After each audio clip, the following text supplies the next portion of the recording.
آپ کو معلوم ہے کہ رمضان مبارک کی اب آمد ہے، یہ آخری ہفتہ ہے ہمارے پاس۔ تو اس موقع پر عام طور پر روزہ، اس کی حکمت، اس کے احکام، اس کے لیے رمضان مبارک کے مہینے کا انتخاب، اس کی حکمت، اور پھر جو آخری حاصل ہونا چاہیے روزے سے اور رمضان کے پروگرام سے، اس کے بارے میں کچھ باتیں مجھے آج آپ کے سامنے رکھنی ہے۔ پہلے ذرا ایک تاریخی اعتبار سے بات سمجھ لیجیے۔ اسلام کی جو عبادات ہیں، نماز، یہ بھی عرب میں پہلے سے لفظ بھی موجود تھا، وہ نماز بھی پڑھتے تھے۔ یہ دوسری بات ہے، لوگ تالیاں بجاتے تھے، سیٹیاں بجاتے تھے، لیکن نماز کے نام سے ایک عبادت ان کے ہاں تھی، جسے حضور کے زمانے میں آ کر یہ شکل دی گئی جس سے کہ آج ہم نماز ادا کر رہے ہیں۔ حج کا معاملہ تو بہت ہی یوں سمجھیے کہ اکثر و بیشتر صحیح طرز پر ہو رہا تھا، اس میں کوئی کمی کی بات نہیں تھی۔ بس انہوں نے یہ کیا تھا کہ ہم چونکہ کعبے کے متولی ہیں تو ہم حرم کے حدود سے باہر نہیں جا سکتے، تو عرفات میں نہیں جاتے تھے، عرفات میں باقی لوگ جاتے تھے، وہ منا ہی میں مقیم رہتے تھے، لیکن اس کی آنکھیں اسلام نے اصلاح کر دی۔ باقی قربانیاں وہ دیتے تھے، طواف وہ کرتے تھے، باقی اس میں انہوں نے مشرکانہ الفاظ استعمال کر لیے تھے۔ زکوٰۃ، صدقات، خیرات، اس کا تصور بھی موجود تھا، بلکہ ایک دوسرے سے اس میں مسابقت بھی کرتے تھے۔ اس نے اتنے غریبوں کو کھانا کھلایا ہے تو میں اس سے زیادہ کو کھلاؤں، یہ ان کے ہاں اس طرح سے مسابقت بھی تھی۔ لیکن روزے کی کسی عبادت سے وہ سرے سے واقف نہیں تھے، لہذا ہمیں پورے مکی قرآن میں روزے کا کہیں لفظ نہیں ملتا، ذکر ہی نہیں ملتا مکی صورتوں میں سے کسی میں۔ البتہ لفظ صوم جو موجود تھا ان کے ہاں، جسے قرآن نے پک اپ کیا ہے پھر اور اس عبادت کے لیے اس کو عنوان بنایا ہے، یہ صوم ان کے ہاں مستعمل تھا، لیکن یہ صوم وہ گھوڑوں کو رکھواتے تھے۔ اس کا پس منظر کیا ہے کہ ان کے ہاں لڑائی بھڑائی، غارت گری، خانہ جنگی، یہ تو مسلسل ان کا ایک پیشہ سمجھیے کہ تھا، تو اس میں انہیں تیز رفتار سواری کی ضرورت تھی۔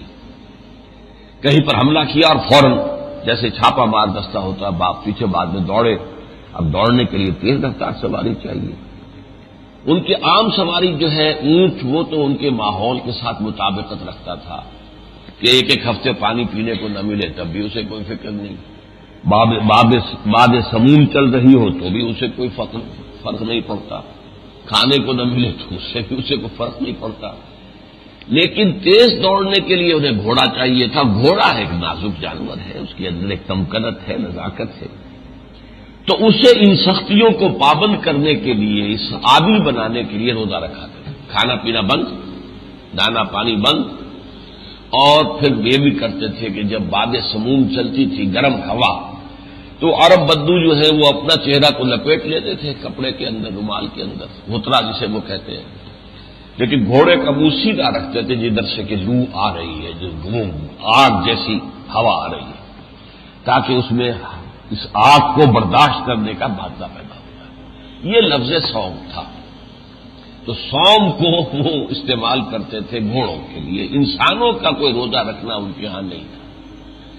حضور جب مدینے تشریف لائے ہجرت کر کے، تو یہاں آپ نے دیکھا کہ یہودی یوم عاشورہ کا 10ویں محرم کا روزہ رکھتے ہیں۔ آپ نے پوچھا بھئی کیوں؟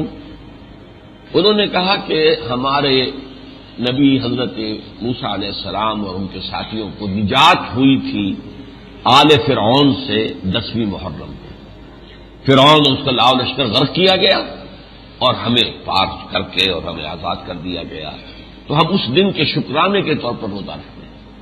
تو حضور نے فرمایا کہ موسیٰ کے تو ہم تم سے زیادہ حقدار ہیں، لہٰذا آپ نے اپنے ساتھیوں کو حکم دے دیا کہ تم بھی روزے رکھو، لیکن روزہ ایک نہیں دو رکھو، تاکہ یہودیوں سے تشخص بھی، علیحدگی بھی قائم ہو جائے۔ وہ صرف 10ویں کا روزہ رکھتے، تم 9ویں کا بھی رکھو۔ یہاں سے روزے کی ابتدا۔ اس کے بعد قرآن مجید میں جو پہلا حکم آیا وہ اصل میں 3 روزے تھے کہ جو ہر مہینے میں حضور نے لازم کر دیے تھے۔ یہ چونکہ تدریج قرآن مجید میں شریعت کے احکام میں تدریج آئی ہے، نماز میں تو الٹی تدریج آئی ہے، سختی پہلے شدید ترین تھی، رات کے 2/3 حصہ، آدھا حصہ، تہائی حصہ کھڑے رہو، اس کے بعد نرمی آنی شروع ہوئی۔ باقی سب چیزوں میں جو ہے وہ شروع میں نرمی، بعد میں رفتہ رفتہ سختی ہوئی۔ شراب پہلے صرف یہ کہا گیا کہ یہ اس میں فائدہ بھی ہے لیکن نقصان زیادہ ہے، اس کے اندر گناہ کا پہلو زیادہ ہے۔ پھر اگلا حکم آیا اگر تم شراب کے نشے میں ہو تو نماز کے قریب نہ جاؤ، بہت سے لوگوں نے اسی پر شراب چھوڑ دی۔ پھر سورہ مائدہ میں آخری حکم آ گیا۔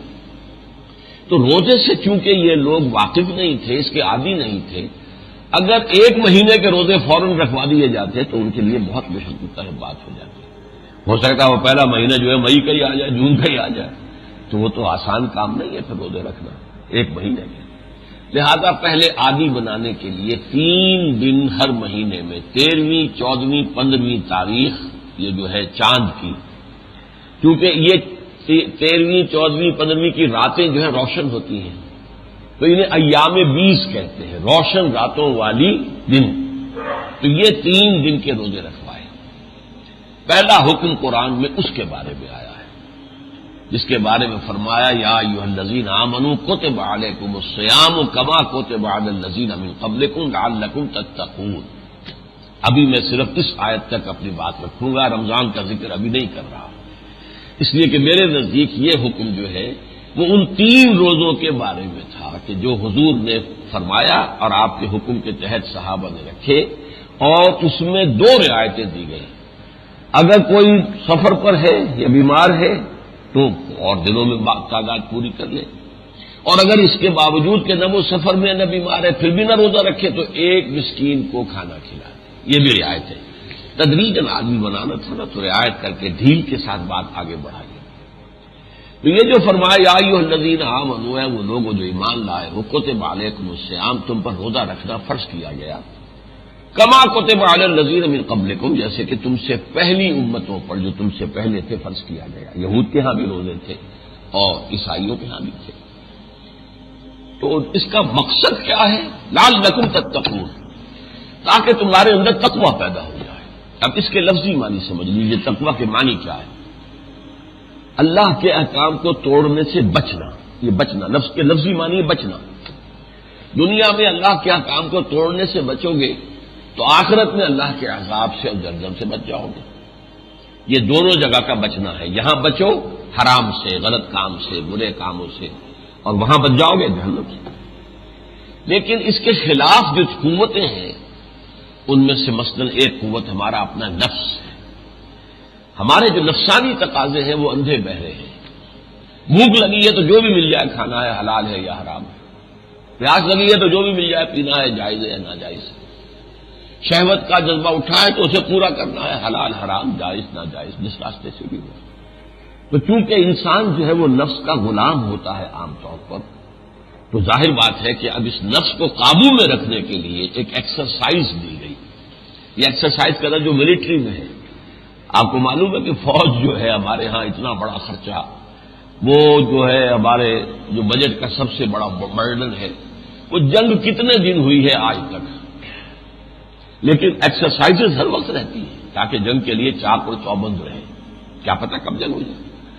تو اسی طرح یہ ایکسرسائز ہے کہ آپ 1 مہینہ یا جو 3 دن تھے شروع میں، صبح سے شام تک حلال چیز بھی نہیں کھائیں گے۔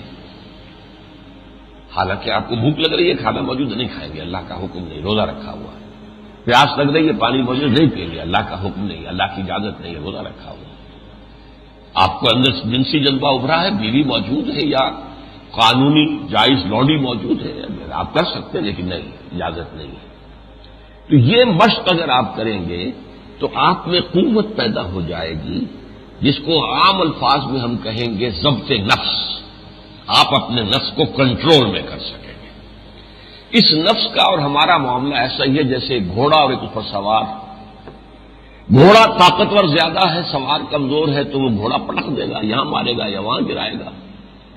لیکن اگر طاقتور ہے جو ہے سوار، اس کی رانوں میں جان ہے، اس نے کسا ہوا ہے گھوڑے کو اپنی رانوں کے درمیان، تو پھر وہ گھوڑا جو ہے وہ سوار کے اشارے پر مڑے گا، جائے گا، لے جائے گا۔ تو نفس اگر منہ زور ہے تو وہ آپ کو کسی بھی گناہ میں کسی وقت جو ہے وہ ملوث کر دے گا۔ تو نفس کو قابو میں رکھنے کے لیے یہ ذرا دو لفظ سمجھ لیجئے، انگریزی میں دو لفظ آتے ہیں، سیلف کنٹرول اور سیلف اینیہیلیشن۔ سیلف کنٹرول ہے ضبط نفس، اور سیلف اینیہیلیشن ہے نفس کشی، نفس کو کچل دینا۔ یہ اسلام نہیں ہے۔ اسلام چاہتا ہے کہ نفس کا بھی حق ہے۔ اللہ نے تمہارے اندر بھوک رکھی ہے تو بھوک کو تم جائز طریقے سے پورا کرو، جنسی تقاضا جائز طریقے سے پورا کرو، ضبط نفس ہو، نفس کشی نہیں، سیلف اینیہیلیشن۔ یہ رہبانیت ہے، اس پر انشاءاللہ پرسوں درس ہوگا پورا۔ یہ رہبانیت کی جو ابتداء کی ہے، بدعت ایجاد کی ہے، یہ حضرت عیسیٰ علیہ السلام کے پیروکاروں نے کی ہے۔ وَرَهْبَانِيَّةً ابْتَدَعُوهَا۔ اسلام میں کوئی رہبانیت، نفس کو کچلنا نہیں ہے۔ ان لنفسک علیک حقا، نفس کا بھی تم پر حق ہے، لیکن جائز طریقے سے پورا کرو۔ تو تمہارا کنٹرول نفس پر ہونا چاہیے، نفس کو کچلنا نہیں ہے۔ نفس تو گھوڑا ہے، گھوڑا تمہیں لے کر جائے گا، گھوڑے پہ چڑھ کر تم جہاد کرو گے۔ تو تمہارا نفس بھی جو ہے، یہ جسم ہے انسانی، یہ بھی ایک آپ کے پاس ایسٹ ہے اللہ نے جو دی ہے، اسے اللہ کے دین کے لیے استعمال کرو، لیکن کب کرو گے؟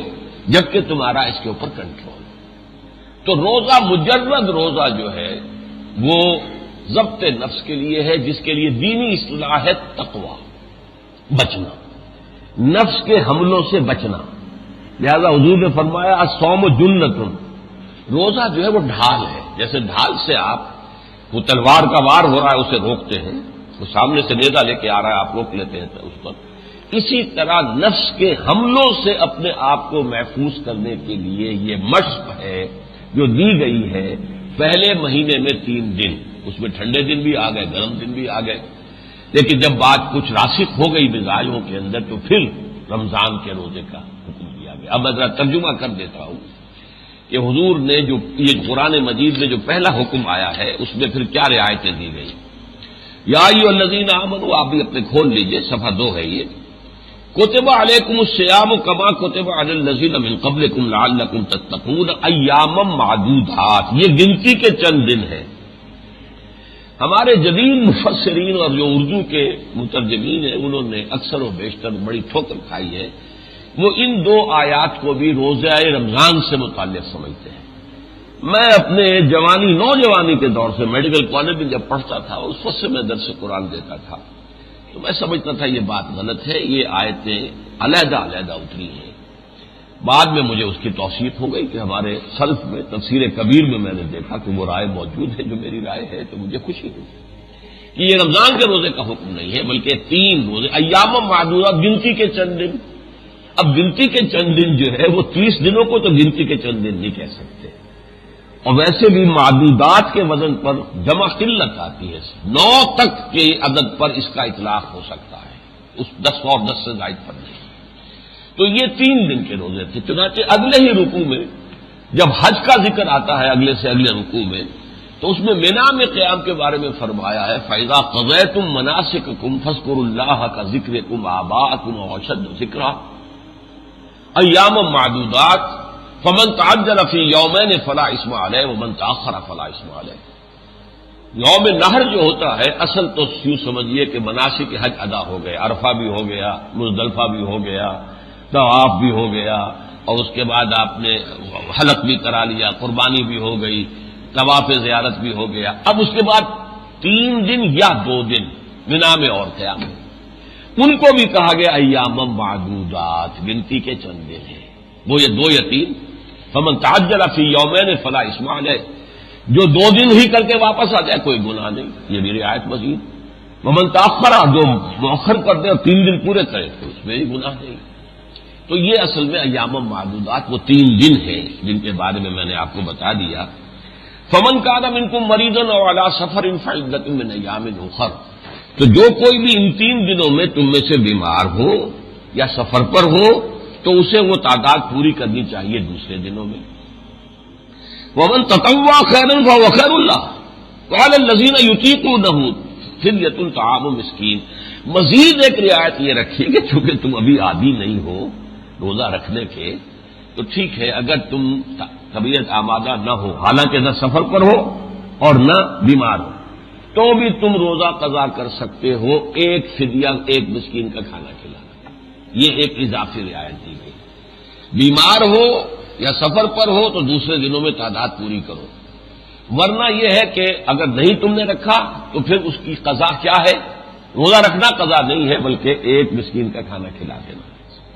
وعلی الذین یطیقونہ فدیۃ طعام مسکین فمن تطوع خیرا فهو خیر اللہ، اور جو نیکی سے اپنی مرضی سے نیکی کرے وہ اس کے لیے بہتر ہے. ایک کے بجائے 10 مسکینوں کو کھانا کھلائے، نور لہ، روزہ بھی رکھے مسکینوں کو بھی کھلائے، نور لہ.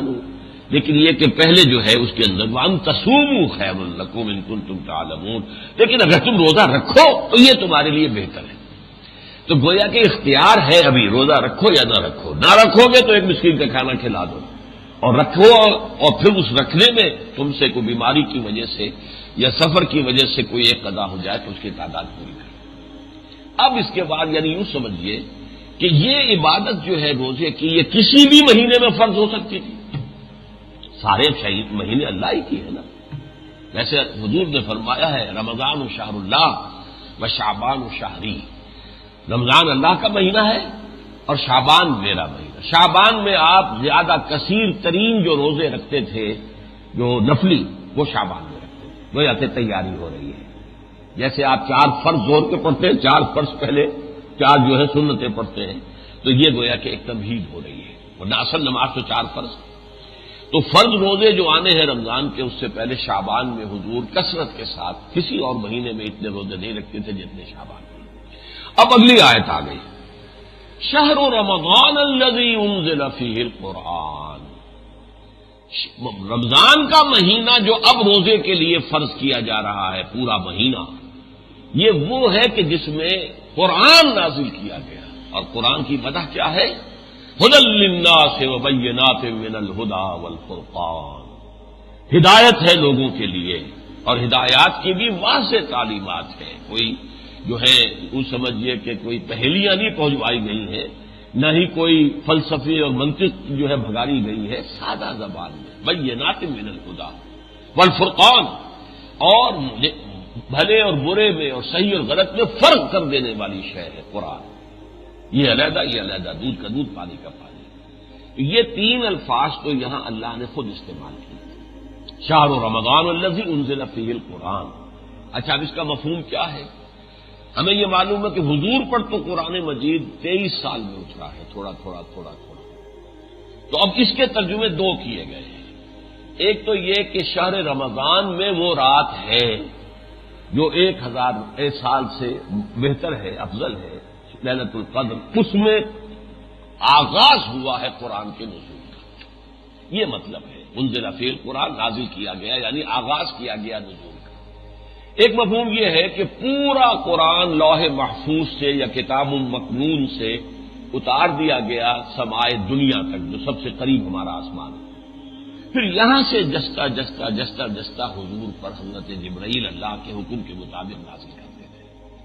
اسی لیے انزال اور تنزیل میں عربی میں فرق ہے. اعلام ہے کسی کو کچھ بتا دینا، تعلیم ہے کسی کو کچھ سکھانا. سکھانے میں محنت کرنی پڑتی ہے. وہ سمجھ گیا کہ نہیں سمجھا، نہیں سمجھا، اچھا میں دوبارہ بتاتا ہوں، ابھی نہیں سمجھا، اچھا تعلیم یہ ہے. اعلام بتا دیا بس، ما علینا الا البلاغ، ہم نے بتا دیا. اسی طرح انزال ہے دفعتاً کسی چیز کا اتار دینا، اور تنزیل ہے تعلیم کے وزن پر تھوڑا تھوڑا تھوڑا تھوڑا کر کے اتارنا. تو قرآن مجید میں لیلۃ القدر کا ذکر بھی ہے.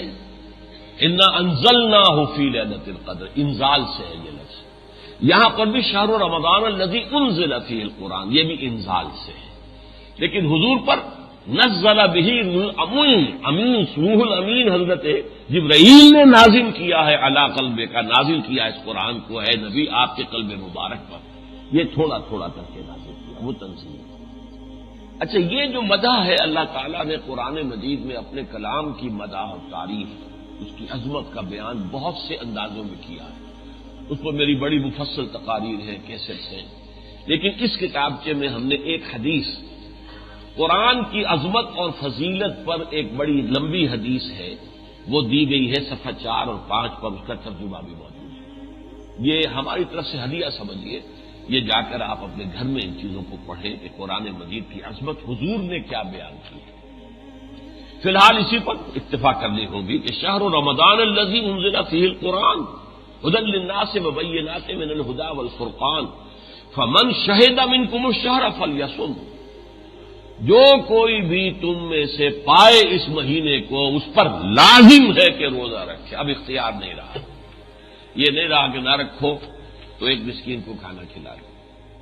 ہاں اس اختیار کو حضور نے اپنے حکم سے قائم رکھا. کس کے لیے؟ وہ بہت بوڑھا مرد ہے، عورت ہے، فاقہ اس سے برداشت نہیں ہو سکتا، جان جانے کا اندیشہ ہے، وہ ایک مسکین کو کھانا کھلائے. یا کوئی ایسے مرض میں مبتلا ہے کہ جس مرض کی شفا یاب ہونے کی اب توقع نہیں، ڈائبٹیز اس انتہا کو پہنچی ہوئی ہے کہ ڈاکٹر بھی کہتے ہیں you have to live with it, بھائی اب اس کے ساتھ ہی زندگی گزارنی ہے تو تمہیں یہ احتیاطیں کرنی ہے. اور ڈائبٹک آدمی جو ہے وہ فاقہ برداشت نہیں کر سکتا. لہذا ایسے لوگوں کے لیے حضور نے وہ جو پہلے تھی ایک اضافی رعایت وہ باقی رکھی، ورنہ اب رمضان کے روزے فرض ہیں. فمن شہد منکم الشہر فلیصم ومن کان مریضا او علی سفر فعدۃ من ایام اخر. اب یہ وہی الفاظ دوہرا کر آ گئے. جو کوئی بیمار ہو یا سفر پر ہو تو وہ تعداد پوری کرے دوسرے دنوں میں. قضا روزہ ہی رکھنا ہوگا، یہ قضا اب کوئی مسکین کا کھانا کھلا دینا نہیں ہے. اچھا، یہی جو تکرار ہے اسی کی وجہ سے ایک میں نوجوان طالب علم تھا کالج میں پڑھنے والا، اسی تکرار کی وجہ سے میری رائے یہ تھی کہ یہ آیتیں ایک وقت میں نہیں اتر سکتی. وہاں بھی فرمایا ومن کان منکم مریضا او علی سفر فعدۃ من ایام اخر، یہاں پھر وہی آ گیا ومن کان مریضا او علی سفر فعدۃ من ایام اخر. یہ تکرار نہیں ہو سکتی ایک ہی وقت، یہ لازماً دو مختلف اوقات میں نازل ہوئی. یہاں ترتیب میں حضور کے حکم سے یہاں رکھ دی گئی، لیکن یہاں پر وہ ابھی تک جو ہے ایک جو ہے رعایت وہ برقرار ہے کہ بیمار ہو یا سفر پر ہو تو روزہ نہ رکھے. اس میں ہمارے ہاں بڑا برعکس رویہ ہے لوگوں کا. نماز میں رعایت اگر ہے قصر کرنے کی تو ہمارے ہاں شدت یہ ہے کہ اگر قصر بھی کرو گے تو نماز ہوگی نہیں. لا حول ولا قوت الا باللہ ہے، ایک رائے ہے، شدت ہے. بعض حضرات کے نزدیک واجب نہیں، آپ چاہیں تو قصر سے فائدہ اٹھائیں چاہے تو نہ اٹھائیں، لیکن فقہ حنفی میں یہ واجب ہے. اگر آپ نے قصر نہیں کی، دو رکعت جو کے بجائے 4 پڑھے تو آپ کی نماز ہوئی نہیں، دوبارہ پڑھیں. یہ روزے میں جو رخصت دی ہے اس کے کسی کو خیال نہیں ہے. عام طور پر سفر میں بھی لوگ روزہ رکھتے ہیں. 104 بخار چڑھا ہوا ہے، روزہ میں نے نہیں چھوڑنا، یہ گویا بڑا تقویٰ دکھا رہا ہے اپنا اور اپنی بڑی دینداری کا مظاہرہ کر رہا ہے. بھائی اللہ نے تمہیں اجازت دے رکھی ہے، تو اس لیے فرمایا یرید اللہ بکم اليسر ولا یرید بکم العسر. اللہ تمہارے ساتھ آسانی چاہتا ہے، سختی نہیں چاہتا. یہ تم اپنے اوپر سختی کرتے ہو. حضور نے فرمایا لیس من البر الصیام فی السفر، سفر میں روزہ رکھنا نیکی میں سے نہیں ہے. یہ تم نے اپنے گھڑ لیے اپنے دل میں نیکی. اچھا، سفر میں بعض اوقات چلیے آج ہی تک تکالیف نہیں ہوتی، آج گاڑی میں سفر کر رہے ہیں، ہر جگہ کھانے مل جاتے ہیں، یہ نہیں. سفر سفر ہے. گھر میں جو سکون اور اطمینان ہوتا ہے وہ کبھی سفر میں نہیں ہوتا. انسان کے معمولات بدلے ہوئے ہوتے ہیں. تو جو اللہ نے رعایت دی ہے اس میں ایک انتہا یہ بھی ہے کہ لوگ سمجھتے ہیں وہی انتہا جو میں نے کہا کہ نماز قصر نہیں کی تو نماز ہوئی نہیں. تو کچھ لوگ کہتے ہیں کہ اگر سفر میں روزہ رکھا تو روزہ ہوا ہی نہیں، پھر بھی قضا دینی پڑے گی، کیونکہ وہ روزہ تم پر فرض تھا نہیں اور تم نے رکھا تو وہ تو نفلی ہو گیا، اور فرض روزہ تمہارا قضا ہو گیا، تمہیں قضا دینی پڑے گی. اللہ عالم، میں اس میں فقہی بحثوں میں نہیں جانا چاہتا، لیکن جو حکمت ہے وہ کیا ہے کہ ہے تو فرض، تعداد پوری کرنی ہوگی، لیکن یہ کہ اگر بیمار ہو یا سفر پر ہو تو تمہیں دوسرے دنوں میں اجازت ہے کہ اس کی تعداد پوری کر لیں. اللہ تعالیٰ تمہارے ساتھ آسانی چاہتا، سختی نہیں چاہتا. بولے تکملوا العدہ، لیکن اب تعداد پوری کرنی ہوگی. اور اس میں سختی اب اتنی ہے، اگر آپ نے رمضان مبارک کا کوئی روزہ قضا کر دیا بغیر کسی عذر کے تو اس کی قضا 60 روزے ہوں گے. اگر آپ نے روزہ توڑ لیا کسی وجہ سے تو پھر 60 روزے، اور وہ بھی یہ نہیں کہ کچھ 10 رکھ لیے پھر کچھ چھوڑ دیں گے، متتابعین متواتر 60.